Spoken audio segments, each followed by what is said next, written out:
Mayong gabi mga karagalisyon, ano sa kita sa atong Bible verse na mga binumbok sa mga tulog magtuon una kita sa kinagmayang. Gisugo ang mga apostolis ni Jesus dito sa Betanya, kung siya bukayag ng ato sa langit. Nagunaw na kita mga karagalisyon, kung asa di pauna ni Ginoong Jesus sa pagsangyaw sa mayong balita. Yes, tibok na kalibutan, pero katunay lugar nga gipauna ni Ginoong Jesus. Asa ka? Sa Roman ba? Sa Italy ba? Sa Arab ba? O sa Pilipinas ba? O sa Espanya ba?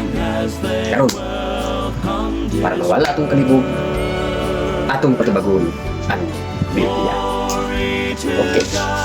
Ini sa Lucas 24:47 na kayong dili. O nga sa iyang ngalan ang paghinulsol o ang pagpasaylo sa mga sala kinahanglan igawali ngadto sa tanang kanasuran. Yes, tanan nga kanasuran. Pero asa ang una? Sugod sa Jerusalem.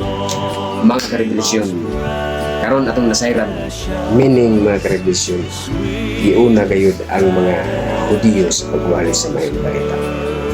Muna, nadiin giuna sa pagwali dito sa Jerusalem sa mga apostolis at desir ni kailap ang tibuok na kalibutan ang mensahe sa Diyos. So mo kini atong binugo nga Bible verse, magayong pa ninyo, maayong gabi o God bless.